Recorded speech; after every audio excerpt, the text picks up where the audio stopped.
श्री शिवाय नमस्तुभ्यम, हर हर महादेव, जय महाकाल, जय मैया रानी। कैसे हैं आप सभी लोग? देखिए, हम सबको पता है कि भादो का बहुत पवित्र महीना चल रहा है और इस भादो महीने की अजा एकादशी के दिन आप सभी लोगों को अपने घर पर 21 चने की दाल और 1 चुटकी हल्दी वाला उपाय करना है। गुरुदेव ने कहा, जीवन में कभी भी आपके ना तो धन की समस्या आने वाली है, ना ही कर्ज की समस्या आने वाली है। आपके जीवन की बड़ी से बड़ी कामना भी इस दिन पूरी जरूर होगी, क्योंकि ये जो एकादशी है ये गुरुवार के दिन पड़ रही है और जो गुरुवार के दिन की एकादशी होती है वो आपकी मनोकामना पूर्ति को सिद्ध करती है। पूज्य गुरु जी की कथा से सुन करके और समझ करके पूरे उपाय को बड़े ही आसान भाषा में आपको बताऊंगा, परंतु उससे पहले आप सबसे एक छोटी सी प्रार्थना। जो लोग पहली बार आए हैं, चैनल को सब्सक्राइब जरूर कीजिएगा और वीडियो को लाइक करके देवादिदेव महादेव का जो प्यारा नाम आपको आता हो कमेंट बॉक्स में लिखना मत भूलिएगा। इस पूरे वीडियो में हम 3 महा उपायों के बारे में बात करेंगे जो कि आपकी अलग अलग कामना पूर्ति के लिए सिद्ध होंगे और सभी उपाय बहुत ही ज्यादा खास है, आप सभी लोगों को जरूर करना है। सबसे पहले बात करते हैं पहले वाले उपाय की। पहला वाला जो उपाय होगा ना, ये आपकी धन की समस्या को लेकर के है। पैसा आपके घर में नहीं आ रहा, या फिर कोई व्यापार है अच्छा नहीं चल रहा, दुकान घाटे में जा रही है, कर्ज लेने की नौबत आ चुकी है, अनावश्यक खर्चे आपके परिवार में बहुत ज्यादा होते हैं, चाहे वो बीमारी में हो, चाहे किसी भी चीज में लेकर के हो, धन बिल्कुल बचता ही नहीं है, या फिर आमदनी अठन्नी है, खर्चा आपके घर में रुपया है, तो ये वाला उपाय आप सभी लोगों को इस गुरुवार की एकादशी के दिन जरूर करना है। आपको लेनी होगी इस तरीके से चने की दाल। अब चने की दाल का क्रम मैं आपको बता दूं कि काफी सारे लोग कंफ्यूज रहते हैं कि भैया ये आधी चने की दाल है या 1 चने की दाल है। तो ये जो टूटी हुई रहती है ना, ये इसको 1 चने की दाल माना जाता है और इसी प्रकार आपको 21 चने की दाल लेना है गिन करके। संख्या का बहुत बड़ा महत्व है, ठीक है। इस तरीके से 21 चने की दाल लेना और 1 चुटकी लेनी होगी आपको हल्दी। इस वाले उपाय में आपको हल्दी चाहिए होगी ये वाली पिसी हुई हल्दी, ठीक है। तो जो आपने 21 चने की दाल ली है, इन 21 चने की दाल को आपको हल्दी में भिगो लेना है। भिगोने के बाद में ये कैसी हो जाएगी, इस तरीके से पीली पीली हो जाएगी। हल्दी में भीगी हुई चने की दाल या फिर हल्दी में लिपटी हुई चने की दाल, जल नहीं मिलाना। मैंने बोल दिया भीगी हुई तो इसका मतलब यह नहीं है कि आप गीला करके करेंगे, नहीं, आपको केवल हल्दी में भिगो लेना है, ठीक है। और जो 21 चने की दाल ली है, छोटा सा एक पीला कपड़ा आपको लेना है और उस सूती पीले कपड़े के अंदर 21 चने की दाल को आपको ऐसे करके रख करके और इसकी एक पोटली बना लेनी है ना, छोटी सी एक पोटली बन जाएगी। इसी पोटली को लेकर आपके आसपास जो भी भगवान श्री हरि नारायण विष्णु जी का मंदिर हो, जरूरी नहीं राधा कृष्णा जी का मंदिर हो, चाहे राम सीता जी का मंदिर हो, चाहे सत्यनारायण जी भगवान जी का मंदिर हो, उनके अवतार का जो मंदिर हो उस मंदिर में इसे लेकर के पहुंच जाएं। यहां जाने के पश्चात आपको जैसे पूजा पाठ अर्चना करनी है, दीपक लगाना है, लगा देना और अपने दाहिने हाथ में उस पीली पोटली को रखना, ठीक है। उसी पीली पोटली को अपने दाहिने हाथ में रख के आपको इस मंदिर की, इनके मंदिर की कितनी परिक्रमा करनी है? 7 परिक्रमा करनी है। लेकिन परिक्रमा करने का नियम क्या है वो चीज ध्यान से सुनिएगा। जब भी आप मंदिर के पीछे जाएंगे, पीछे खड़े होकर के आपको ओम नमः शिवाय इस मंत्र का स्मरण करना है और फिर वापस आगे की तरफ आना है। दूसरी बार फिर जाओगे, मंदिर के पीछे खड़े होकर ओम नमः शिवाय मंत्र का स्मरण करना, फिर वापस आओगे। ऐसे करके आपको 7 परिक्रमा करनी है। परिक्रमा करने के पश्चात अपना नाम और गोत्र बोल करके, ढोक दे करके, अपनी कामना बोलकर आप इस पीली पोटली को लेकर के अपने घर पर आ जाएंगे। और घर पर आने के पश्चात इस पोटली को उठा करके आपको अपने या तो धन रखने के स्थान पर रख दीजिए या फिर आप अपने घर के मंदिर में आप रख दीजिए, ठीक है। कब तक रखे रहने देना है? एकादशी के दिन तो आपको ये उपाय करना है ना। जो अगली प्रदोष आएगी, उस प्रदोष के दिन शाम के समय जब सूरज ढलने वाला हो, इस पोटली को उठाना और किसी भी बेलपत्र पेड़ के नीचे या पीपल के पेड़ के नीचे या फिर किसी भी वट वृक्ष के नीचे आपको इसे समर्पित करके आ जाना है।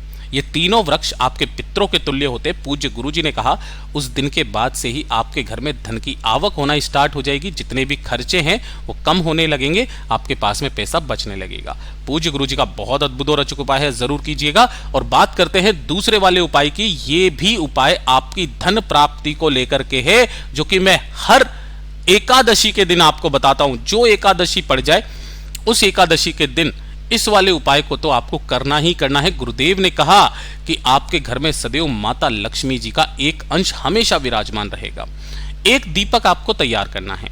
ये जो दीपक आप तैयार करोगे ना, यहां पर आपको गोल बाती का दीपक तैयार करना है। इस चीज का ध्यान रखना। कौन सा? गोल बाती का दीपक तैयार करना है और इसके अंदर भरना होगा आपको घी। इसी के साथ में आपको अन्न के तौर पर गेहूं मिल जाए, गेहूं ले लीजिए, चावल मिल जाए, चावल ले लीजिए, हरा मूंग मिल जाए, मूंग ले लीजिए, फूलों की पत्तियां मिल जाए, फूलों की पत्तियां आप ले लो, जो चीज मिल जाए आपको इसी के साथ में ले लेना है, ठीक है, 1 चुटकी के बराबर। और इसे लेकर के पहुंचना है किसी भी बेलपत्र पेड़ के पास। समय का ध्यान रखना, प्रदोष काल के समय, प्रदोष काल के समय यानी कि शाम के समय पर, जब सूरज ढलने ही वाला हो। आपके घर में बेलपत्र का पौधा है या पेड़ है, किसी गमले में भी अगर लगा हुआ है, वहां पर भी आप इस उपाय को कर सकते हैं। गुरुदेव ने कहा कि आपको क्या करना है, जो भी आपने यहां पर लिए हैं, ये गेहूं के दाने, चावल के दाने, फूलों की पत्तियां, उसका आसन आपको लगाना है। लेकिन उससे पहले उस बेलपत्र पेड़ के नीचे अगर कुछ भी गंदगी वगैरह हो रही है, उसकी अच्छे से सफाई करना, और उसके बाद में आपको उस फूलों की पत्तियां और उनका आसन यहां पर लगा देना है। उसी के ऊपर आपको उस एक गोल बाती के दीपक को रख करके प्रज्वलित कर देना है। 2 मिनट यहां पर बैठना, बाबा से निवेदन करना, कामना करना, और कामना करने के पश्चात आपको 1 चुटकी मिट्टी उसी बेलपत्र पेड़ के नीचे की उठा करके लेकर के आ जानी है। गुरुदेव ने यहां तक कहा गया कि विष्णु पुराण, गर्ग संहिता और शिव महापुराण में लिखा हुआ है कि जब महादेव ने